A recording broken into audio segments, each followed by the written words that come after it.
Hello friends, कैसे हैं आप लोग। उम्मीद करते हैं आप लोग अच्छे होंगे और आपकी स्टडी अच्छे से चल रही होगी।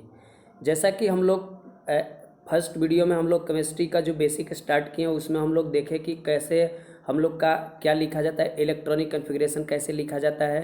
फिर हम लोगों ने सेकेंड वीडियो को भी हम लोगों ने देखा, उसमें हम लोगों ने देखा कि कैसे चार्ज जो एलिमेंट्स हैं यानी कि पॉजिटिव केटायन और एनायन का कैसे हम लोग उसमें ये लिखेंगे, उसका इलेक्ट्रॉनिक कन्फिग्रेशन कैसे लिखेंगे। ठीक है, अभी हम लोग सीखेंगे कि संयोजी इलेक्ट्रॉन क्या होता है। संयोजी electron that means valence electron. Valence electron क्या होते हैं, वैलेंस इलेक्ट्रॉन कैसे ज्ञात करे जाते हैं। जैसे यहाँ पर है कि वैलेंस इलेक्ट्रॉन कैसे ज्ञात किया जाता है। तो जैसे यहाँ पे परिभाषा है हम लोगों का, किसी तत्व के बाह्यतम कक्षा में उपस्थित इलेक्ट्रॉन की संख्या को संयोजी इलेक्ट्रॉन कहा जाता है। यानी कोई भी आपका जो एलिमेंट है और उस एलिमेंट का अगर हम लोग इलेक्ट्रॉनिक कन्फिग्रेशन लिखते हैं और इस इलेक्ट्रॉनिक कन्फिग्रेशन लिखने के दौरान जैसे मान लीजिए कोई एट रेंडम एक मान लीजिए हम कार्बन ले लेते हैं और कार्बन का हम लोग इलेक्ट्रॉनिक कन्फिग्रेशन लिखेंगे तो इसमें कार्बन में कितने इलेक्ट्रॉन होंगे। तो इलेक्ट्रॉन जब ये चार्ज नहीं रहता है तो इलेक्ट्रॉन की संख्या बराबर प्रोटॉन की संख्या, दैट मीन्स परमाणु संख्या, तीनों आपस में क्या होते हैं, बराबर थे। जितना परमाणु संख्या उतना ही इलेक्ट्रॉन।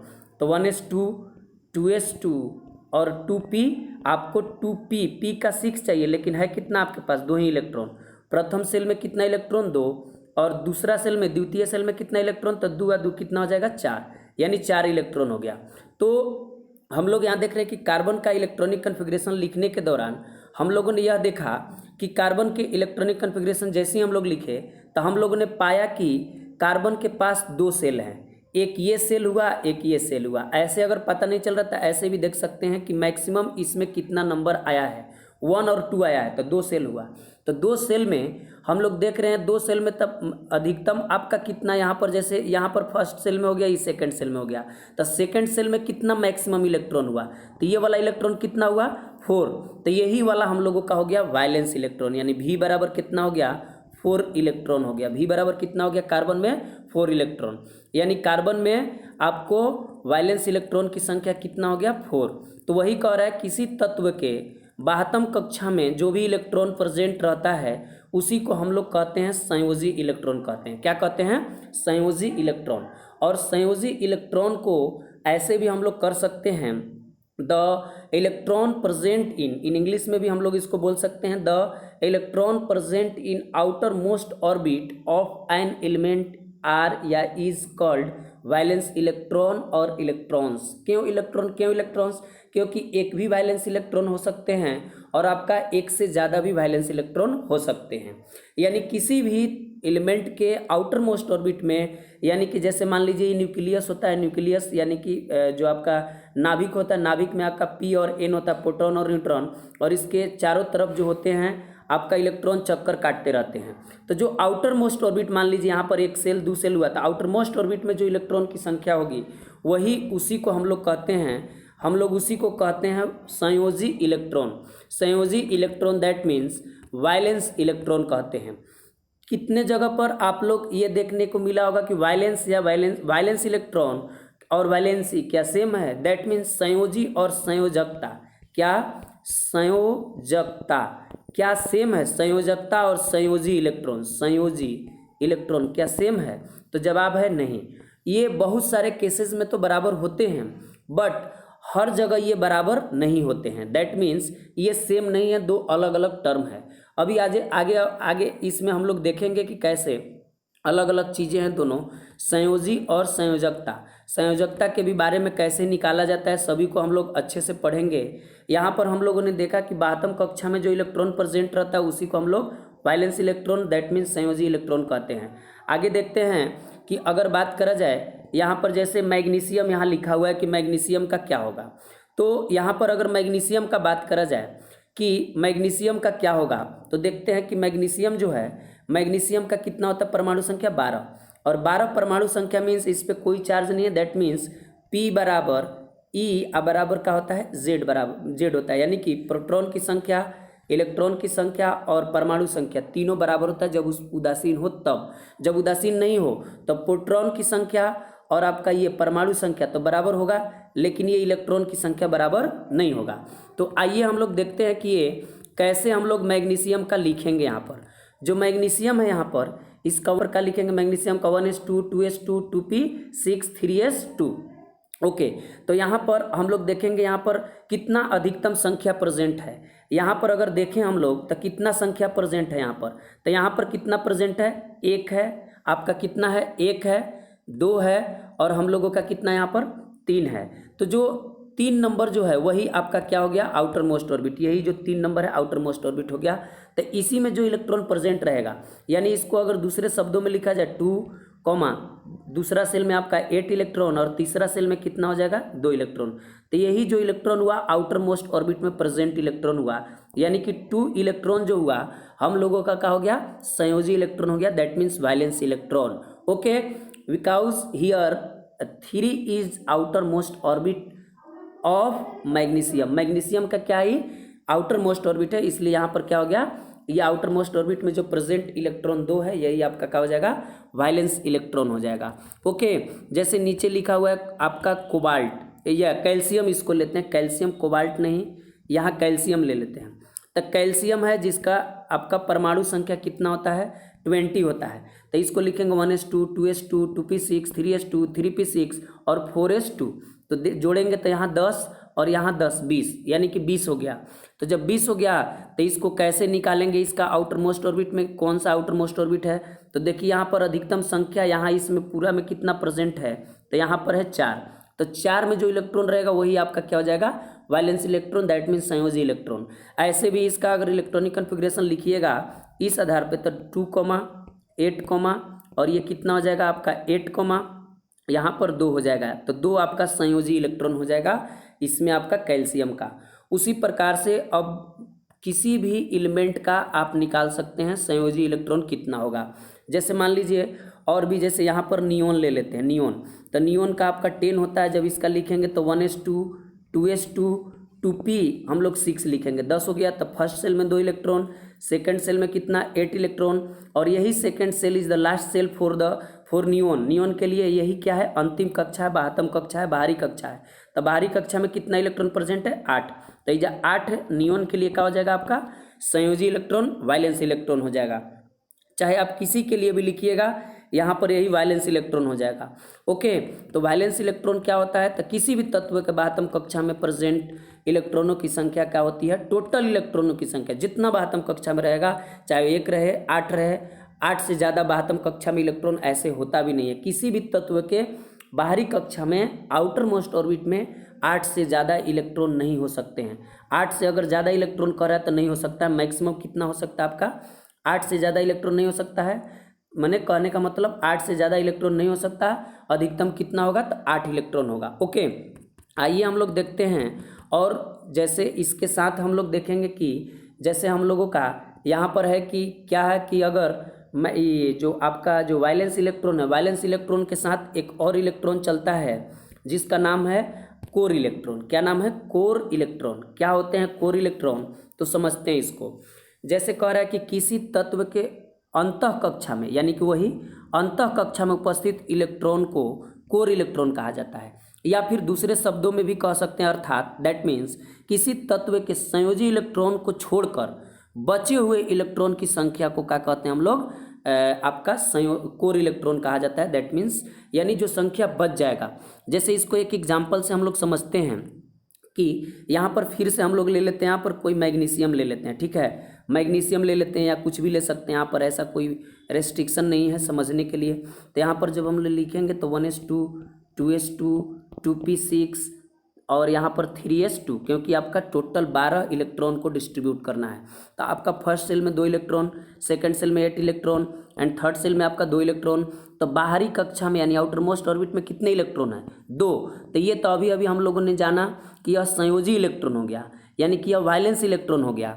और ये जो वैलेंस इलेक्ट्रॉन को छोड़ के जो इलेक्ट्रॉन बचा, मतलब ये अंदर वाला सेल में, अंदर वाला इनर सेल में जो बाहर आंतरिक कक्षाओं में जो इलेक्ट्रॉन बचा, दैट मीन्स 2,8, इसको जोड़ेंगे तो 2 + 8 इज इक्वल टू हो जाएगा 10 इलेक्ट्रॉन।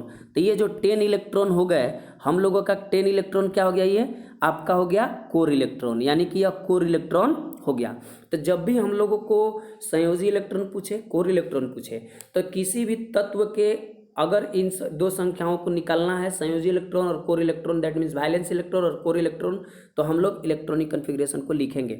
और इलेक्ट्रॉनिक कन्फिग्रेशन लिखने के लिए हम लोग डिटेल्स में सीख चुके हैं कि कैसे उस टेबल को, यानी कि इस टेबल को जैसे 1s2 2s2 2p6 3s2 3p6 कैसे उसको तैयार करा जाए। उस टेबल को तैयार करने के लिए हम लोगों ने ट्रिक कंसेप्ट डेवलप किया है, जो कि पिछले कक्षा में हम लोग उसको अच्छे से स्टडी कर चुके हैं। और आप प्रैक्टिस करिएगा और कैसे चार्ज वाला सभी चीज़ को भी हम लोग बारी बारी से इसको सीखते जा रहे हैं। अभी हम लोगों ने सीखा कि कोई भी तत्व हो, कोई भी तत्व, मान लीजिए हम कैल्शियम ले लेते हैं, कैल्शियम का कितना होता है 20, अगर इसका हम लोग लिखे 1s2 2s2 2p कितना हो जाएगा 6, और यहाँ पर हो जाएगा 1s2 2s2 2p6 3s2 और 3p6, और यहाँ हो जाएगा 4s2, यानी कि देखिए यहाँ पर 2 2 4 10 12 और यहाँ पर हो गया 18 2 20 इलेक्ट्रॉन।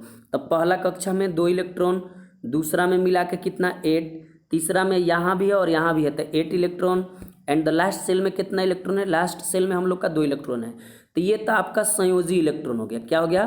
संयोजी electron, that means valence electron, ये संयोजी इलेक्ट्रॉन हो गया। और जो बच गया यानी कि इसको छोड़ के, यानी इनर सेल में, यानी ये आउटर मोस्ट ऑर्बिट का इलेक्ट्रॉन हुआ, तो इसको छोड़ के जो इनर सेल में जो इलेक्ट्रॉन बचेंगे उसी को हम लोग क्या कहते हैं, उसी को हम लोग कहते हैं कोर इलेक्ट्रॉन कहते हैं। ठीक है, क्या कहते हैं? Core electron. तो कोर इलेक्ट्रॉन क्या है, वैलेंस इलेक्ट्रॉन क्या है, आपको अच्छे से समझ में आया होगा। जैसे यहाँ पर एक एग्जाम्पल है हम लोगों का, एग्जाम्पल क्या है हम लोगों का, यहाँ पर देख रहे हैं क्या एग्जाम्पल, कि यहाँ पर हम लोग का एल्युमिनियम है, मैग्नीज है। तो देखिए हम लोग बारी बारी से इसको भी डिस्कस कर लेते हैं क्या है ये। जैसे एल्युमिनियम है, तो एल्युमिनियम का जब लिखने जाएंगे तो 1s2 2s2 2p6 3s2 3p1। तो यहाँ पर देख रहे हैं, यहाँ पर हम लोग क्या देख रहे हैं कि फर्स्ट सेल में, यहाँ फर्स्ट सेल में 2 इलेक्ट्रॉन, सेकेंड सेल में 8 इलेक्ट्रॉन, और थर्ड सेल में आपका ये दोनों मिला के यानी कि 3 इलेक्ट्रॉन हो गया। क्या हो गया? 3 इलेक्ट्रॉन हो गया। तो ये क्या हो गया आपका, ये जो हो गया वैलेंस संयोजी इलेक्ट्रॉन हो गया। ये क्या हो गया हम लोग का संयोजी इलेक्ट्रॉन, और ये हो गया हम लोगों का कोर इलेक्ट्रॉन। उसी प्रकार से यहाँ मैग्नीज में भी लिखा हुआ है। मैग्नीज में क्या लिखा हुआ है, तो मैग्नीज का आपका 25 होता है ये आपका इलेक्ट्रॉन, यानी कि परमाणु संख्या। तो 1s2 2s2 2p6 3s2 3p6 4s2 और 3d यहाँ पर 5 है। तो जो 3d 5 है, यहाँ पर अगर इलेक्ट्रॉनों की संख्या देखें तो फर्स्ट सेल में 2 इलेक्ट्रॉन, और आपका इसमें कितना इलेक्ट्रॉन 8 इलेक्ट्रॉन, इसमें 8 इलेक्ट्रॉन, और यहाँ पर ये 8 इलेक्ट्रॉन नहीं होगा, ये 5 इसमें जुड़ेगा, यानी कि यहाँ पर क्या हो जाएगा 13 इलेक्ट्रॉन हो जाएगा आपका 13 इलेक्ट्रॉन, क्योंकि थर्ड नंबर से ये दोनों भी है और ये भी है। तो ये 5 और ये 8 कितना हो जाएगा 13 इलेक्ट्रॉन। और जो आउटर मोस्ट ऑर्बिट में है 2 इलेक्ट्रॉन है, तो यहाँ पर 2 इलेक्ट्रॉन हम लोगों का संयोजी इलेक्ट्रॉन हो जाएगा। यहाँ पर ये संयोजी इलेक्ट्रॉन नहीं होगा, संयोजी इलेक्ट्रॉन हम लोगों का इनर सेल का ही आपका जो होता है इनर सेल, जो आउटर मोस्ट ऑर्बिट में, यानी कि दैट मीन्स अगर इसके आधार पर देखा जाए तो यहाँ 2 संयोजी इलेक्ट्रॉन हो जाएगा और ये सब इनर यानी कोर इलेक्ट्रॉन हो जाएगा। जैसे यहाँ पर भी आपको देखा जाए तो यहाँ पर संयोजी इलेक्ट्रॉन और कोर इलेक्ट्रॉन को यहाँ पे दर्शाया गया। उस तरह से अगर ऑक्सीजन की बात करा जाए तो ऑक्सीजन के 8 होते हैं, तो 8 का कैसे लिखेंगे 1s2 2s2 2p, यहाँ पर 4 लिखे, तब 4 यहाँ आउटर मोस्ट ऑर्बिट में प्रेजेंट है। तो ये हम लोगों का क्या हो गया, ये हम लोगों का हो गया आपका वैलेंस इलेक्ट्रॉन हो गया, वैलेंस इलेक्ट्रॉन। और ये जो हो गए 2 2 4 का हो गए इनर यानी कि कोर इलेक्ट्रॉन हो गया। और उसी प्रकार से अगर बात करा जाए, उसी प्रकार से अगर क्लोरीन का बात करा जाए तो यहाँ क्लोरीन का भी यहाँ पर लिखा हुआ है 1s2 2s2 2p6 3s2 3p5। तो यहाँ 5 हो गया संयोजी इलेक्ट्रॉन और ये हो गए कोर इलेक्ट्रॉन। तो इसको आसानी से जोड़ सकते हैं।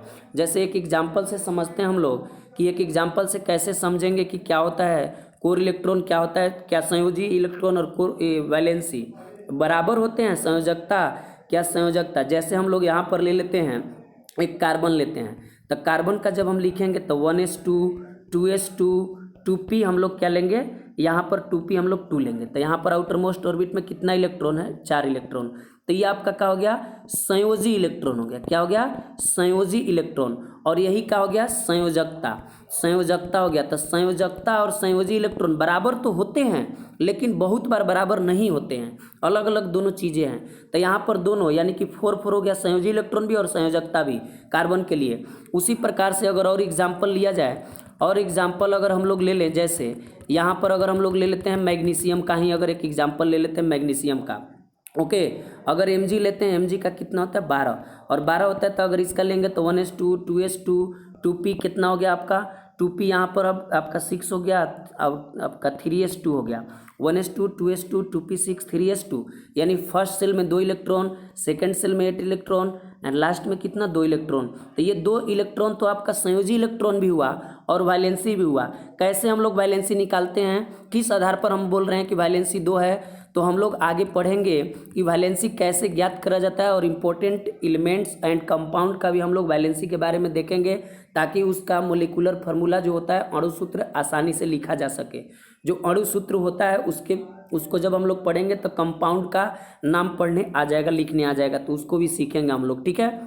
तो जैसा कि यहाँ पर अगर बात करा जाए, अगर हम ले लेते हैं Cl ले लेते हैं, तो Cl का होता है 17, 1s2 2s2 2p6 3s2 और 3p कितना हो जाएगा 5, यानी कि 10 इलेक्ट्रॉन दोबारा और 5 17 इलेक्ट्रॉन हो गया। तो फर्स्ट सेल में आपका 2 इलेक्ट्रॉन, सेकंड सेल में 8 इलेक्ट्रॉन और थर्ड सेल में कितना इलेक्ट्रॉन 7 इलेक्ट्रॉन। तो यहाँ पर वायलेंस इलेक्ट्रॉन तो ये हुआ, ये इनर इलेक्ट्रॉन हो गया, दैट मीन्स कोर इलेक्ट्रॉन हो गया, और ये वायलेंस इलेक्ट्रॉन।